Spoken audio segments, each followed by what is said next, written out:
Hello, and welcome to this special primary election debate for Arizona's Congressional District 7. A July 15th special election was called for by the state's governor, Katie Hobbs, after the recent death of Representative Raul Grijalva. This debate is sponsored by Clean Elections, the state's nonpartisan voter education agency. My name is Nohelani Graf. And I'm Steve Goldstein. We'll be moderating this conversation with Democratic primary candidates, who you'll meet in a moment. It all comes after we heard from the Republican primary candidates in their debate. The way we're sharing these debates is part of an innovative effort to support democracy in Arizona. And thanks to a partnership with the Clean Elections Commission, the Arizona Media Association, Reister, and Arizona Public Media in Tucson, we're working to make sure this debate for this race is the most accessible in Arizona history. That means this debate will air on a long list of local TV stations, radio stations, and digital platforms, including support from local newspapers. Now, we have tried to keep the rules simple here. Each candidate will have up to 2 minutes to make an opening statement and up to 1 minute for a closing statement. Candidates have drawn straws to determine the order of each of those portions of this debate. Throughout the debate, we will pose questions to each candidate, allow them to answer, and then make sure the other candidates have a chance to respond. Whenever a question is directed to a specific candidate, only that candidate's microphone will be open. All other times, every microphone will be open. And a special thank you to voters across Arizona who've submitted questions for this debate. No candidates have been given advanced access to any of the questions. And with that, let's introduce our Democratic primary candidates for this debate: Deja Fox, Adelita Grijalva, Patrick Harris Sr., Daniel Hernandez, Jose Malvito Jr. Daniel Hernandez, you have the first opening statement and you have 2 minutes. Thank you. Thank you to the Arizona Citizens Clean Elections Commission for hosting tonight very important debate. My name is Daniel Hernandez and I'm running for Congress because right now we are in a crisis and what we need most is bold new leadership. I'm the son of a construction worker and a Mexican immigrant. I'm running for Congress to fight for people like my mother, Consuelo Hernandez, who's in the studio watching this debate. Hola, mami. Muchas gracias por estar aquí conmigo. I'm fighting for people like my mom, who is living on Social Security and is a Medicare recipient, who's dealing with cancer. But what we're seeing right now is something that is so tragic. The MAGA Republicans and Donald Trump are fighting and trying to cut taxes for billionaires at the cost of people like my family. My mom, who just had her kidney removed back in the last couple of months, just got the all clear. But if it weren't for Medicare, she wouldn't be able to access the health care that she needs. So my commitment to you is, if I'm lucky enough to be elected to represent you in Congress, is to make sure that I fight each and every single day to fight for people like my mom, like you, to make sure that we're doing everything we can to lower the cost of living, bring down housing prices, to make sure that we protect Medicare, Social Security, and Medicaid. It is not okay that we are funding tax cuts for billionaires on the backs of poor kids, taking SNAP benefits away from people. So my name is Daniel Hernandez. I am a proven leader who knows how to deliver results. As a former legislator, as a former school board president, I know what it's like to fight tough fights and to actually deliver results. As a legislator, I was an award winner. I was a women's healthcare champion in 2019.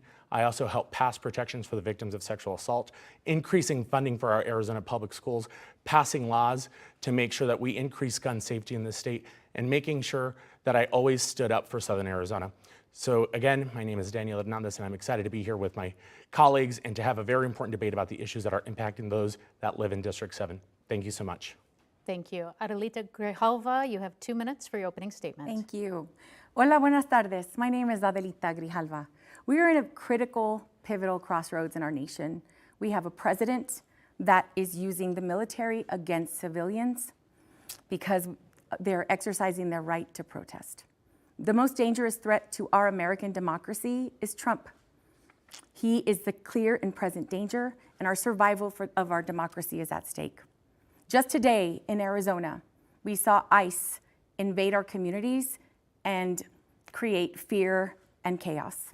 We are living through the consequences of electing a president who has surrounded himself with loyalists to Trump, not to the Constitution. Trump's power is dependent on suppressing those in opposition of him. We are living through unethical, brutal, and inhumane attacks which are based on policies rooted in fear-mongering and scapegoating. I take this time to state unequivocally that I stand with the immigrant community. I stand with all immigrants. We are fighting for our future, the future of our youth, elders, women, LGBTQ, veterans, and our indigenous communities who have all been marginalized and pushed aside. We need leaders willing to call out injustice, take a position and a stand, and risk it all for the benefit of the people. We are facing a big fight, but I am optimistic that not only are we up for the challenge, but this is one that we're going to win. There is a saying in my culture, cuando las raíces son fuertes, no hay por qué temer el viento. When the roots are strong, there is no reason to fear the wind. I am grateful for the coalition of over 50 elected officials, 20 organizations, 10 labor unions that have convalesced and are supporting this campaign. This is personal. The life that I have and the life that many of us have in CD7 are built on the immigrant communities. Thank you. Patrick Harris, you have 2 minutes for your opening statement, sir. Hi, I'm Patrick Harris. Senior, you can look me up on Google. I could spend the next 2 minutes talking about me, but I want to talk about 3 things that are more important than me. First, my platform, Cap the Cap. Second, your voice. It matters. And third, policies. Please pay attention. To start with Cap the Cap, please go to capthecap.com and take a look at the 1-page amendment that I wrote. It's available, it takes you a minute to read, and sign the petition. This is what it says. When someone reaches a maximum of $1 billion personal net wealth, that's a lot of money. Anything they make after that, they get 12 months to reinvest into society. Build schools, hospitals, cure cancer, I don't know, fix the roads locally here. Cap the Cap puts trillions of dollars back into the economy. There are 800 billionaires in the US that hoard $6 trillion. This will infuse trillions of dollars back into the economy. If you look at my website, you can scroll down to Grok and it'll show you that it'll put hundreds of dollars extra into your pocket every month. 2, I want to talk about your voice. It does matter in this election. Very few people turn out during a primary election.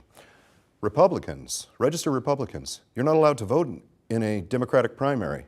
That doesn't sound very democratic, but there's a workaround. You can go online, change to independent, request a Democratic primary ballot, and cast a vote for who represents you, but it has to be done this week. So tell your friends and family, vote. Third, policy. I've gotten to know all the candidates here on stage. They're all good people. But at the end of this debate, you will see that there's only one person with a platform, with a policy, with written legislation ready to go. I look forward to the debate. Thank you. Thank you. Deja Fox, you have 2 minutes for your opening statement. My name is Deja Fox, and I'm running to represent us here in Congressional District 7. I'm looking forward to sharing just a little bit more about my story because I know that it is our story. I was raised by a single mom. Right here in Tucson, we relied on Section 8 to keep a roof over our head, SNAP benefits or food stamps just to put food and dinner on the table, and Medicaid so we could go to the doctors when we needed to. And when I was a teenager, things were rough. I worked at a gas station long nights, I was homeless, and I turned to Planned Parenthood for my care. It's the stories so many of us share, knowing that the people in DC have never lived the policies that they put in place. When I was a teenager, I needed a fighter, so I became one. I organized for better sex education here in Southern Arizona's largest school district and won. I went toe-to-toe with Republicans who attempted to defund Planned Parenthood centers where I got care when I had no money, no parents, and no insurance. I wasn't scared then, and I'm not scared now. When Washington isn't listening, when Republicans believe that they are above consequences and Democrats are all too comfortable, we have to ask the question, who are our electeds accountable to? And I'm not here because I have a legacy last name or corporate donors or billionaires backing me. None of that put me here. It was the 14,000 people that have contributed to our campaign, and I know their stories. They drive DoorDash after work to pitch in 20 bucks. They cash in their change jar when they're hardly making rent. These are people that know that gas is getting more expensive, and so is childcare and rent and groceries. They're people who send us $15 in a note saying, I'm putting 1 hour of my hard work behind your campaign. They are my mandate. You are why I am on this stage, and I promise you, I will be your fighter. Thank you. And now, Jose Melvito, you have 2 minutes for your opening statement. Kuali Wali, buenas noches, good evening to everybody. My name is Jose Malvido. I'm Chicano Yuemen Autumn, and I'm from Ajo, Arizona. And I want to say hello to my parents who are watching back home. I'm a proud son of a union organizer from the United Steelworkers of America who held the line in the early 80s during the Great Copper Strike of 1983. That strike that lasted for 3 years, where we struggled as families just to keep our way of life. I'm here because I am not happy with the current state of politics. I'm not a politician. I've never ran for office. And frankly, I don't really trust the folks that are here. We hear pretty words from politicians, but don't deliver. At this moment, even though the Republican Party is losing points, so are the Democrats. So we need to make some changes. I know there's a lot of social issues that are happening, and I'll address those later. But to me, one of the biggest issues that's happening is the erosion of the three branches of government. Right now, Trump is consolidating and pulling power from the legislature, the legislative branch, and the judicial branch, and putting it all together in order to become a tyrant.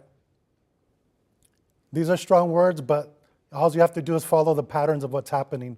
So I'm here to fight for people. I've been on the front lines with grassroots organizing. I've worked in the medical field for several years. I've experience working with people, helping people get access to food, medical insurance, healthcare, helping people just have a better way of life.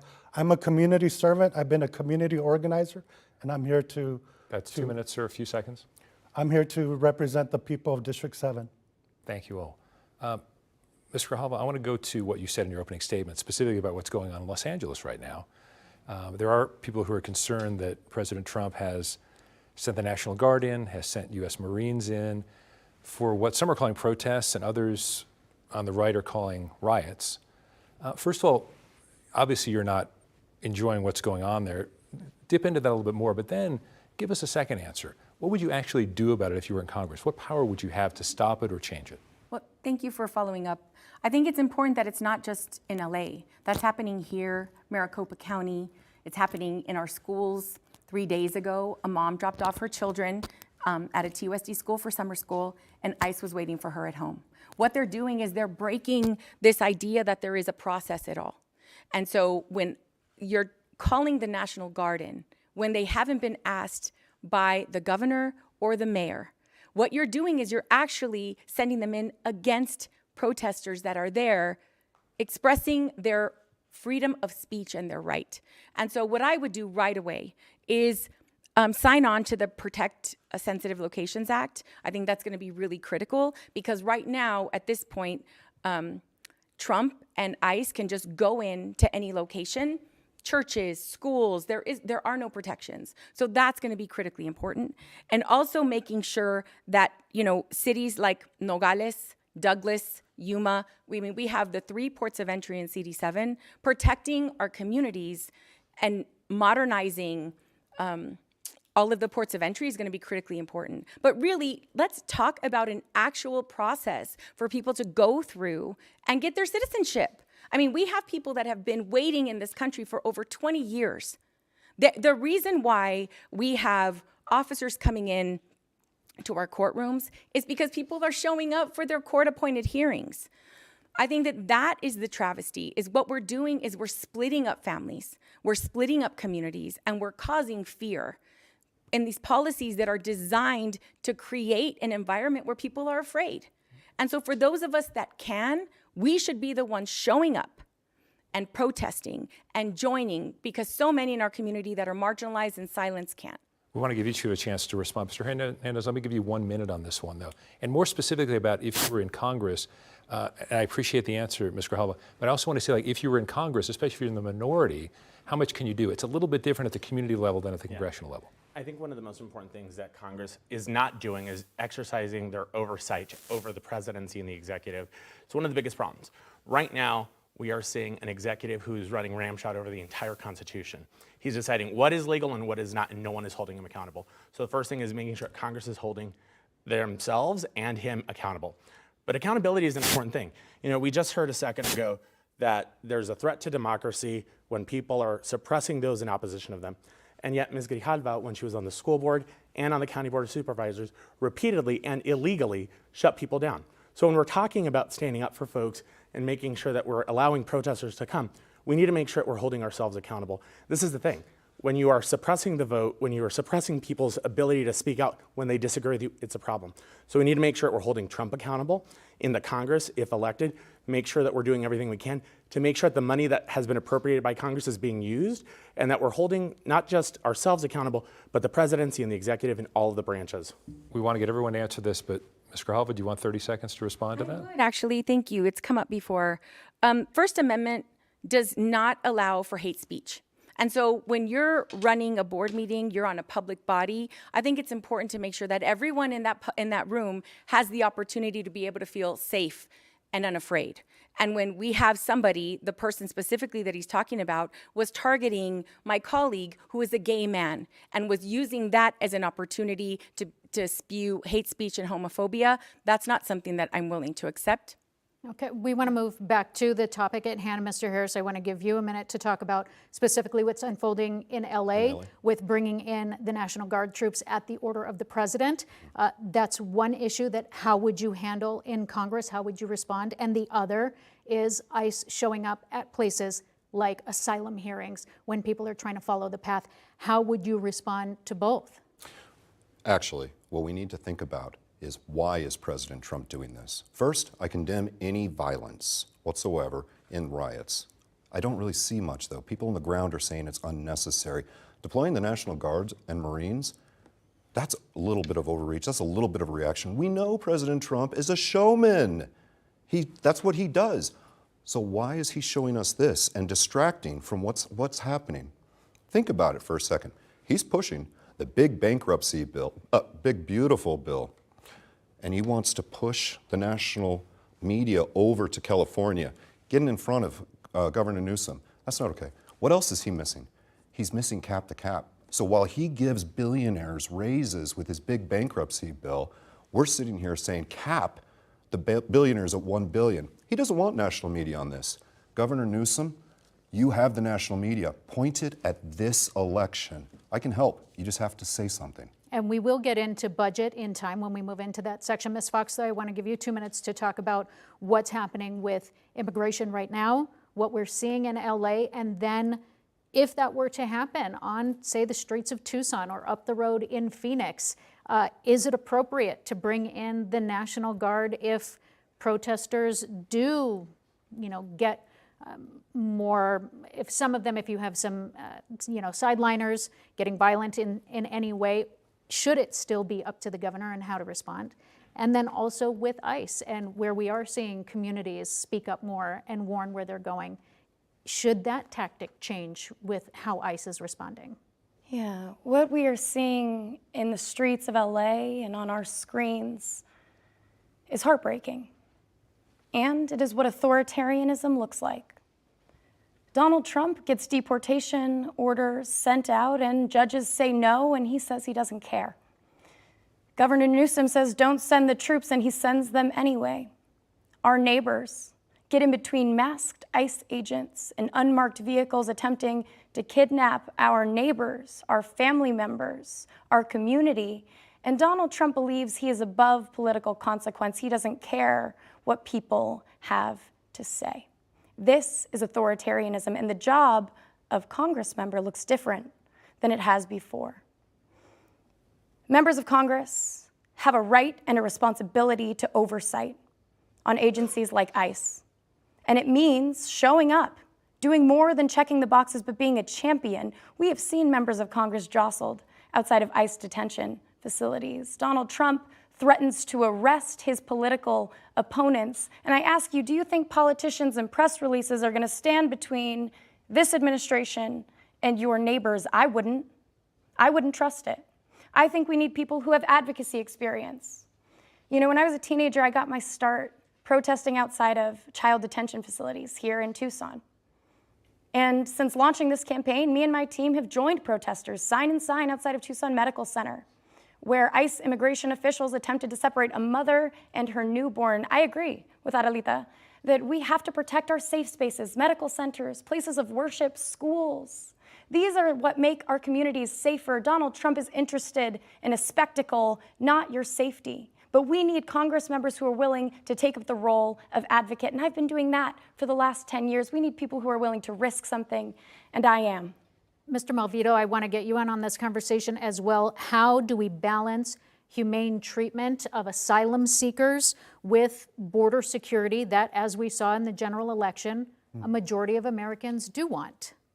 Well, I'll address your first question about LA, as the other folks did. People were out there protesting because ICE showed up with military vehicles and tactical gear as if they were in war. They showed up not only to Home Depots, they were trying to get into an elementary school. So the people of LA were fed up, and they have every right to protest against what's happening. They have every right to say no to ICE. They have every right to say no to the abuse of picking on the most marginalized people. And let's call it what it is. Stephen Miller, one of Trump's appointees that's in charge of immigration, he wants 3,000 people deported every day. It's racism. Because when Trump mentioned about clearing the streets of LA, he said, we're going to liberate LA from the illegals. How are you going to tell who's illegal, who's not? Most of LA is brown. So it is what it is in that respect. So the other point that I wanted to make is superseding Governor Newsom's role by calling the National Guard.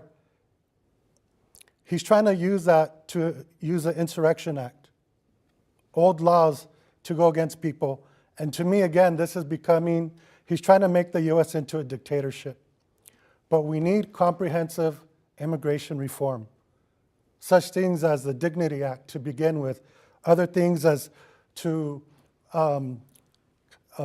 not detain people without due process.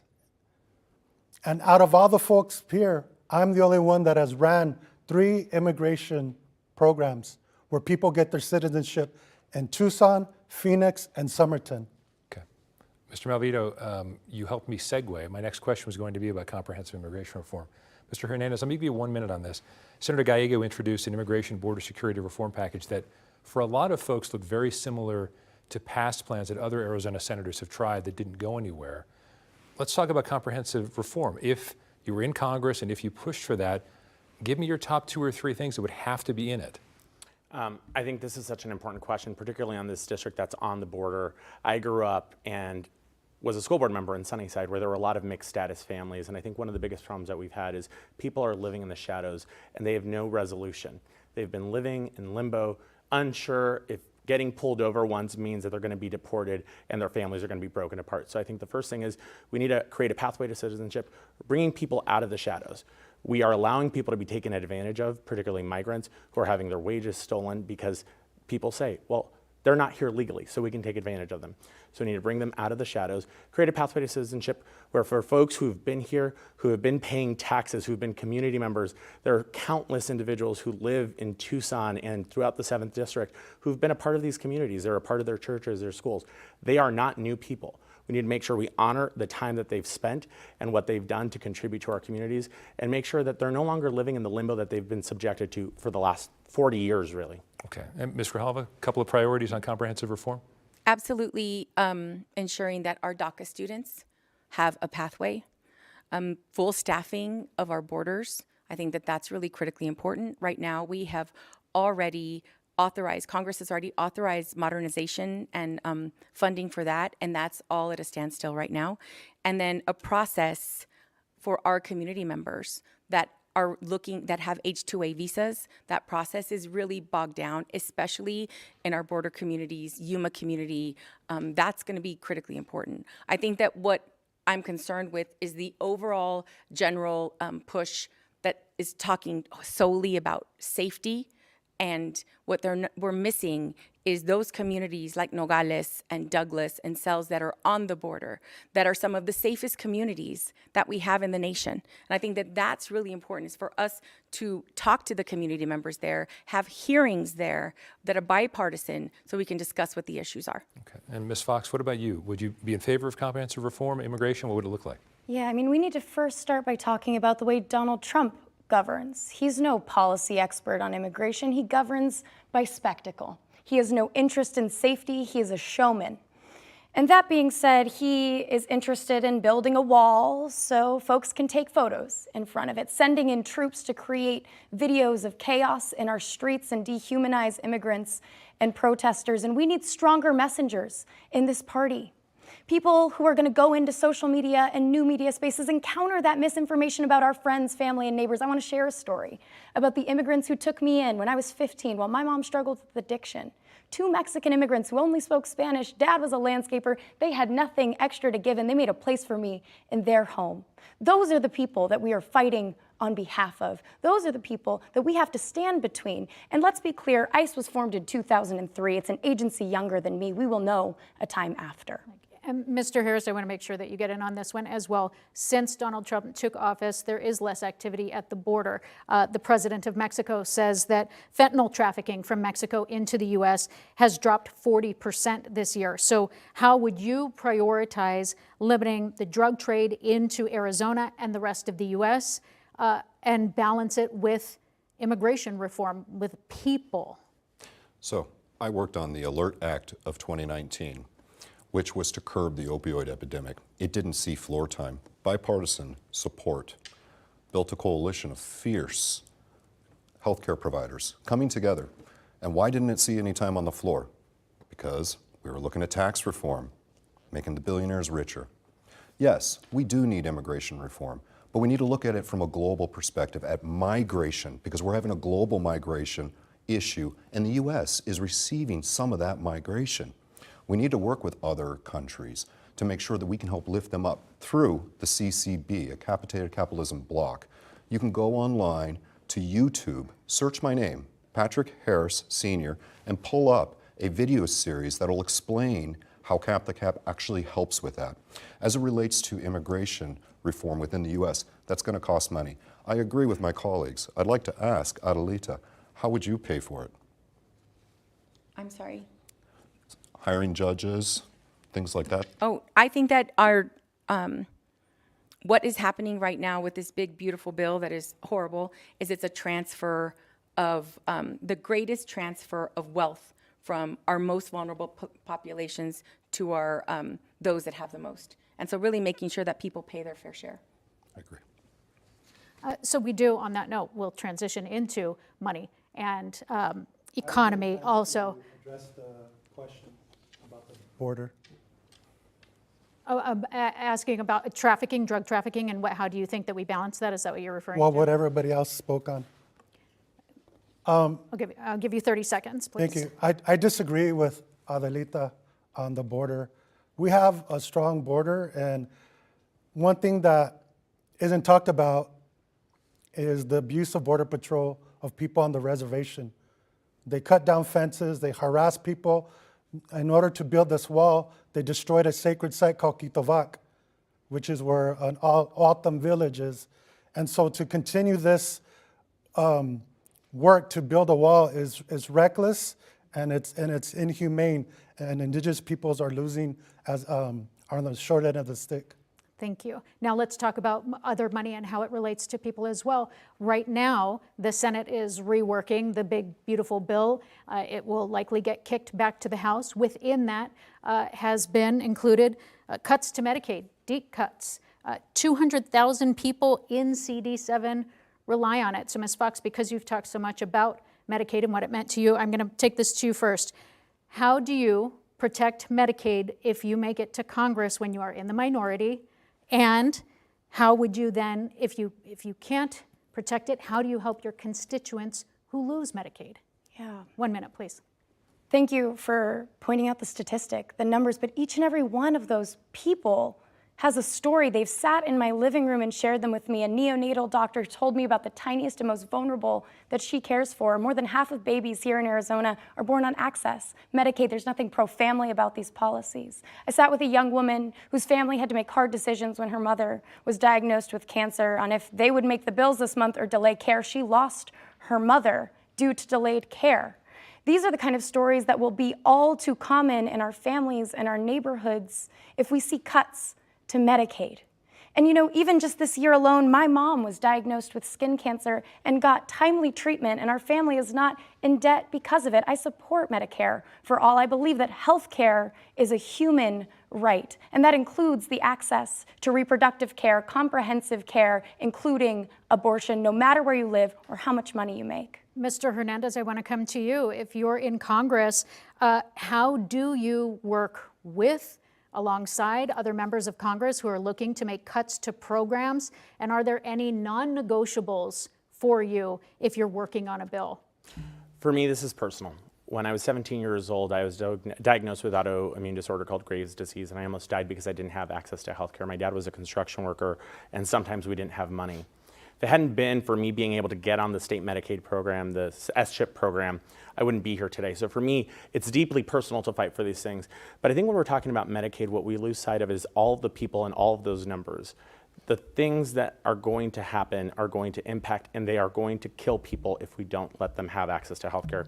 So my commitment as a legislator and as a congressman, if I get elected, is to make sure that the first non-negotiable is no cuts to Medicaid.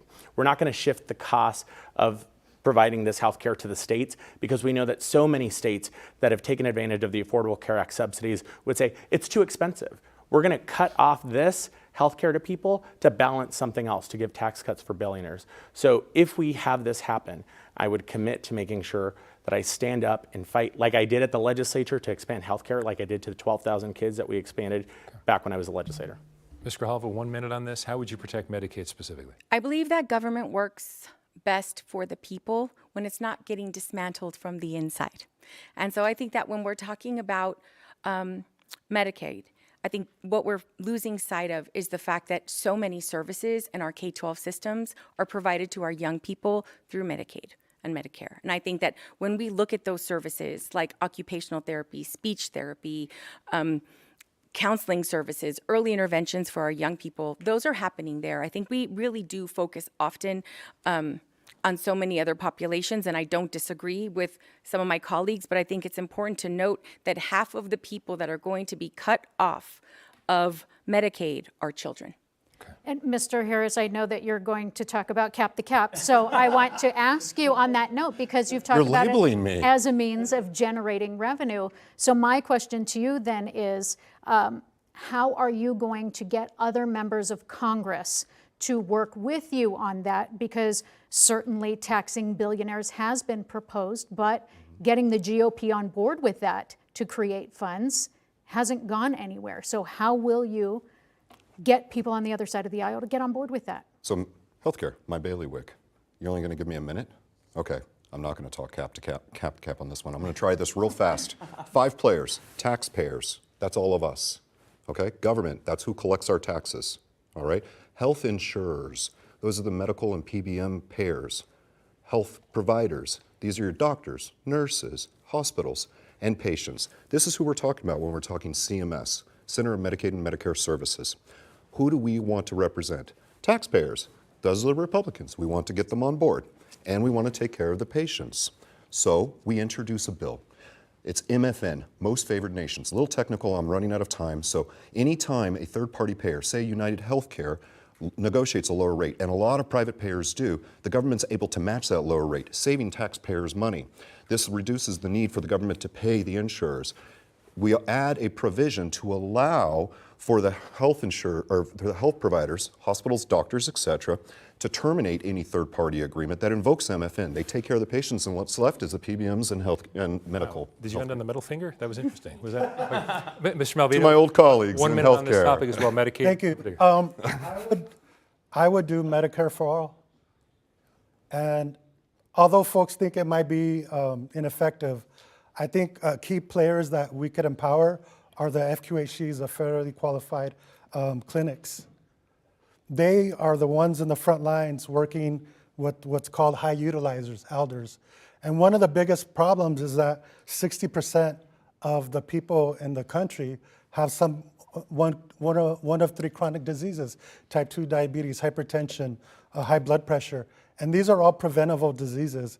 So I think with this comprehensive health for everybody, Medicare for all, we can really use these players to help do this work.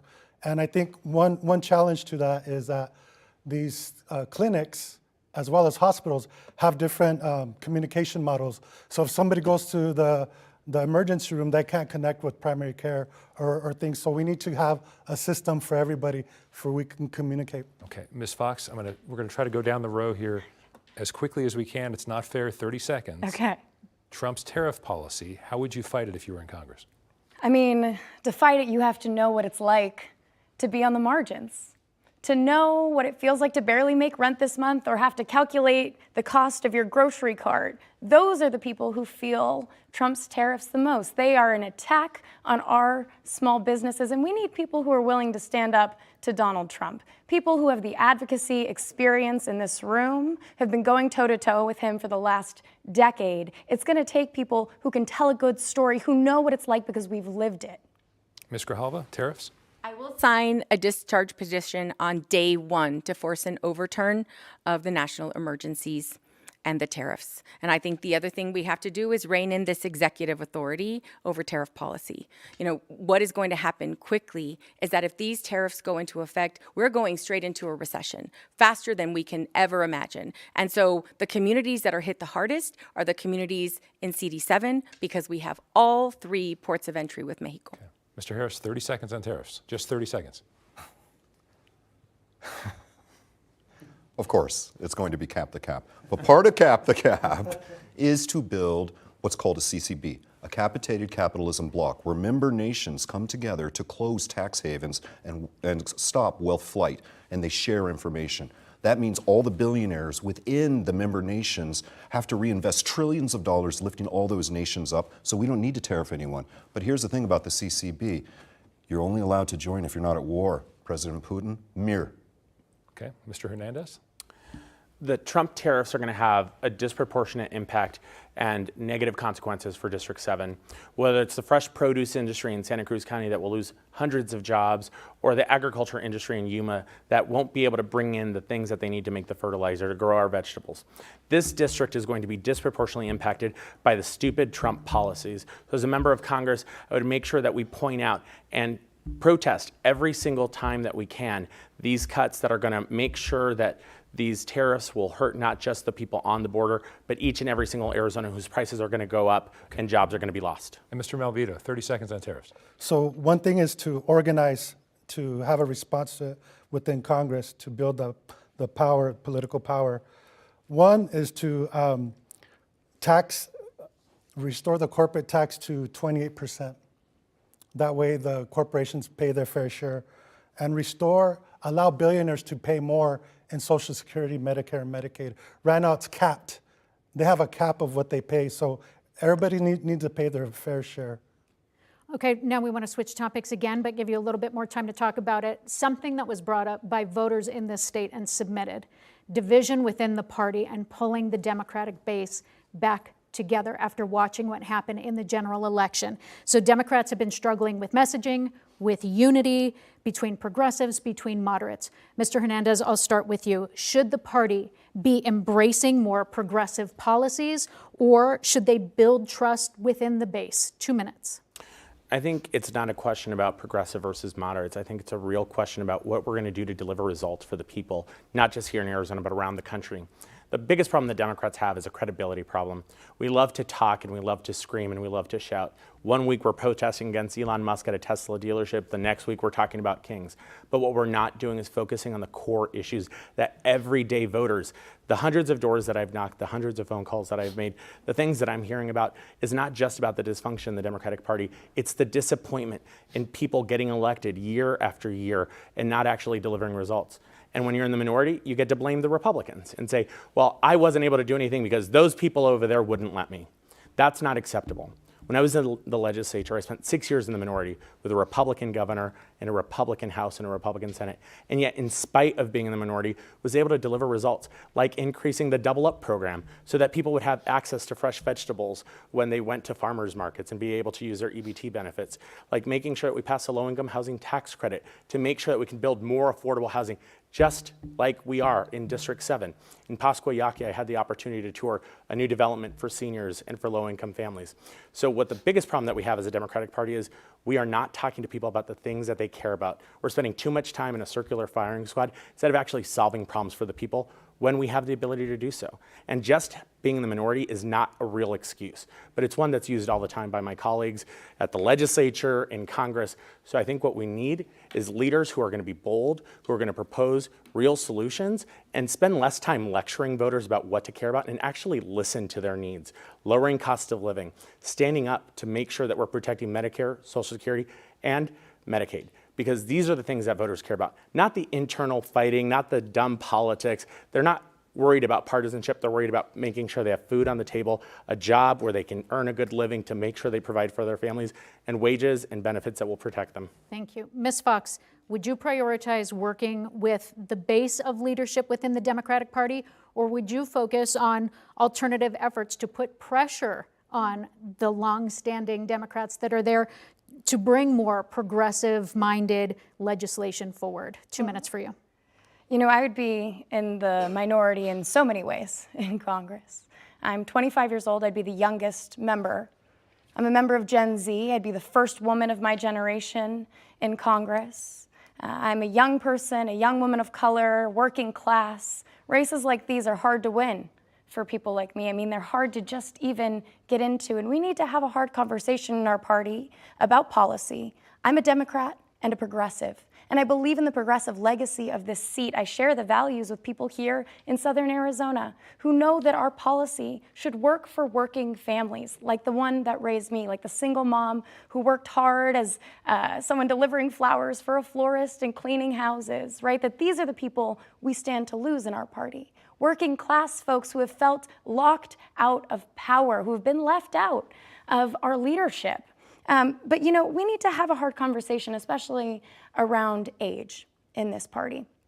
We talked about Trump's budget bill, which would attempt to defund Medicaid, steal healthcare from millions, to line the pockets of billionaires, take food off of the table of our most vulnerable families, moms like mine just trying to get by.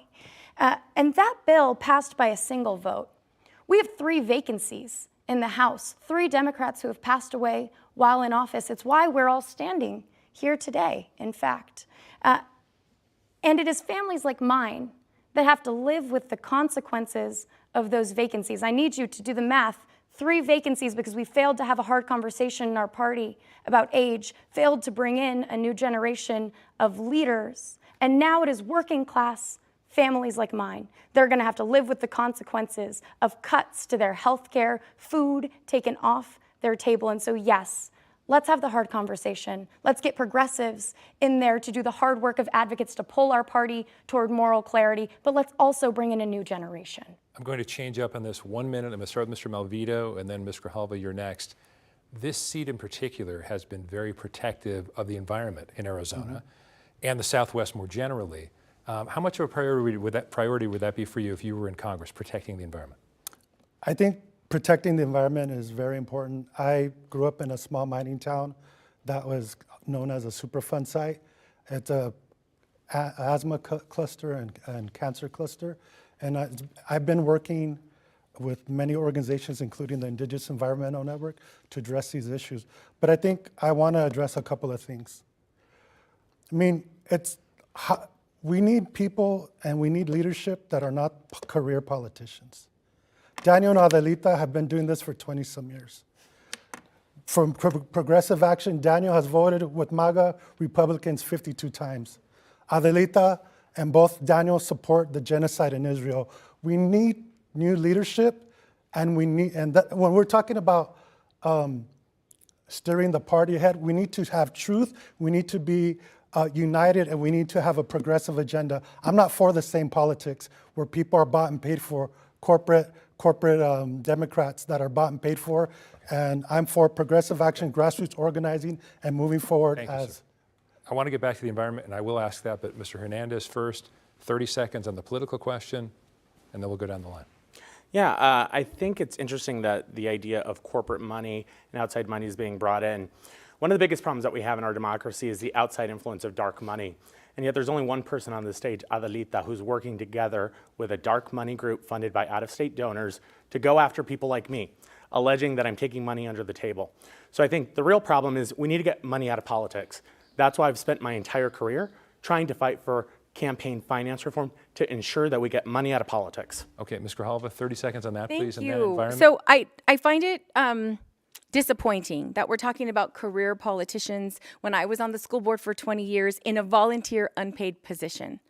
That is frustrating because I think it's important that everyone serve on a school board. I think it's important for us to be advocates for our public education. I have no idea what Mr. Hernandez is referring to as far as dark money. I have no corporate PAC, no oil or fossil fuel money that's coming in. They're all small. The vast majority are very small donors. And Malvido, we have not had a conversation about Israel or Gaza. And so I'm happy to have that conversation, but that's also inaccurate information. Mr. Harris, 30 seconds on the idea of party unity. Yeah, I'm going to hit party unity. I'm going to hit money in politics. Okay. And I'm going to hit, okay. Cap to cap. Okay. Democrats, listen to me. All around the nation, go to YouTube, look up my name, Patrick Harris Sr. You will find a series of 24 videos on Cap to Cap. Each one is only about 2 to 3 minutes long. You can get caught up real fast. Use it, run on that platform. The legislation is already written. The midterms are around the corner. Watch what happens in this election. I'm running on a zero budget campaign on purpose. In the interest of time, we're going to keep this next one quick and kind of go down the line. I got to address the environment or corporate So this money. question is along the lines of environment, but it's specifically, and I will start right here with you, Oak Flat mining. And we're going to do 30 seconds here. If you are in Congress and it comes to a vote, one, do you vote in favor or against? And two, is it just here in Arizona because it's in Arizona, or is it anywhere, even if they find a site that would satisfy the energy needs of much of the country?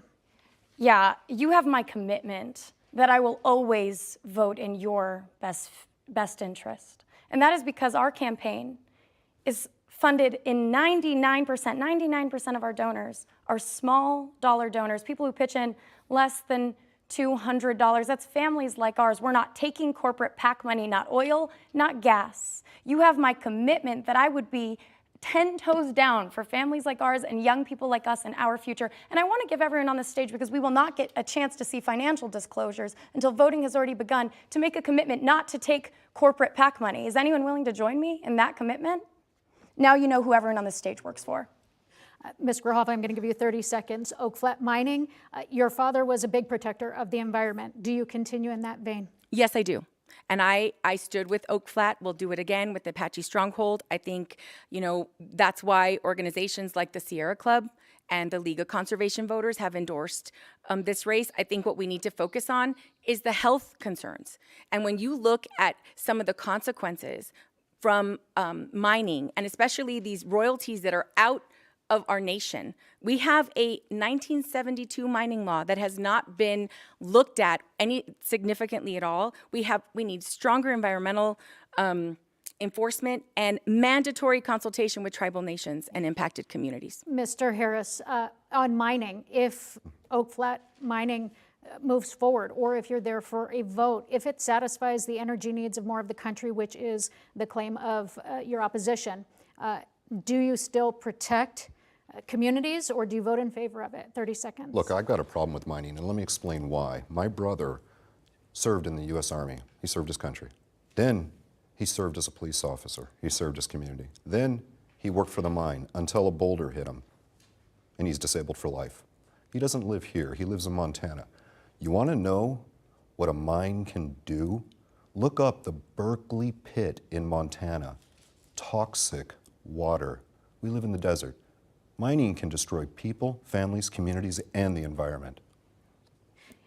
I have to give each of you very quick on mining. 30 seconds? In favor, I'm going to give you, if you can keep it tighter, please. Okay. I don't think it's a choice between either giving people good union jobs or protecting the environment. I agree with Ms. Grijalva. We have to do more to protect our environment. But that's the thing. We can do that because if we don't mine here in Arizona where we are creating good union paying jobs, that's why I've been endorsed by multiple unions, including just today by the Boilermakers, we will have to get those things to modernize our green economy from somewhere else. And if we don't do it here, there are not going to be environmental protections, there's not going to be labor protections, and we need to make sure that we're creating good jobs here, especially with our economy going down. I understand. Thank you. And Mr. Malvito, I can only give you a yes or no so that we can move to the next step, and I'm sorry for that. Oak Flat, in favor. I believe you've been very vocal. I support the on this. indigenous peoples at Oak Flat. I've done for years. Yes, thank you. So it is time for our closing statements, and that's why I had to hustle you along, so I apologize for that. Each of you will have 1 minute, though, to wrap up your final thoughts. If you are going over time, we will very politely try to scoot you along and cut you off. So, Mr. Harris, you have the first closing statement. You have 1 minute. Thank you. So remember what I said at the beginning. There were three things: cap to cap, your voice matters, and I would be the only one here with drafted legislation ready to present. Go to captocap.com, read it. It takes you just 1 minute. It's drafted. It's ready to present. Please sign the petition because we need to show the rest of Congress that people demanded. 2, your voice matters. Get out and vote. Not many people show up for the primary, so this one matters a lot. 3, policy, I just talked about that. Now, I'm going to show you how to fight the most powerful man in the world. I'm addressing the President of the United States of America. President Trump, you are the first and only multi-billionaire president. Cap to Cap came into existence during your term as president. How you respond to this question will define your legacy. Does your love of money trump your love of country? Answer the question, Mr. President. Okay. Adelita Grijalva, you have 1 minute for a closing statement. Thank you so much. I want to thank you, the voters at home, for tuning in and for your time and attention. This is a really critical race. In this race, you have a choice of not just candidates, you have a choice of leadership styles. In me, you have someone that works to build coalitions, that ran a juvenile diversion program for 26 years, that worked to break the school to prison pipeline, work hand in hand with community on the Tucson Unified School District Governing Board, and as a Pima County Supervisor. The most important job in your representative is to bring the voices of Southern Arizona to Congress. That is our voice, our collective voice. That is bigger than one single person. I am an unapologetic, progressive voice that will stand up and fight back against this administration. It would be an honor and a privilege to serve you and represent this community in Congress, this community that I've called home for my entire life. My name is Adelita Grijalva. Mr. Malvito, 1 minute. Thank you. Thank you, everybody, for tuning in tonight. I think that what I said at the beginning stands. We need to preserve this country, the 3 branches of government. And none of the candidates have talked about it. We need to protect the environment. We need to get Medicaid for all. We need to help people who are suffering. It's not only about fighting Trump, it's really moving forward as a Democratic Party. We have to have something to offer. We have to have choices. We have to be strong and diligent and moving forward. Again, I say it again, we need to move career politicians away. We need to get community members. That's why I'm running. I'm not happy with the career politicians continuing to take these seats. I'm here to fight for you. I'm here to serve you, and I ask you for your vote. Thank you, sir. Thank you very much. Mr. Hernandez, 1 minute, sir. Thank you to the Citizens Clean Election for hosting us tonight. My name is Daniel Hernandez, and I'm running for Congress because we need a bold new leader. 35 years old, and I've had to fight my entire life to stay alive, to fight for gun violence prevention after a mass shooting, then as a legislator, fighting and standing up for Southern Arizona families at the legislature. We need people who know how to deliver results, as I have as a school board president, as a legislator, and as an advocate. It is not enough to just say we're going to fight Trump. We need to make sure that we're fighting to lower costs for everyday Arizona families, that we're protecting Medicare, Social Security, because these are not things that are just good ideas. These are personal. Whether it's standing up to protect Medicare and Social Security for people like my mom, or making sure that we reduce childhood poverty, which is one of the biggest crises here in Arizona. I will be the champion who will stand up to Donald Trump, but actually make sure that we get results for Southern Arizona, because when Daniel does something, he delivers. Please go to danielforarizona.org to learn more about me and my new policy proposals to make sure we never raise taxes on the middle class. Ms. Fox, final closings. My name is Deja Fox, and I'm proud to stand here today because I was not born on a path to Congress.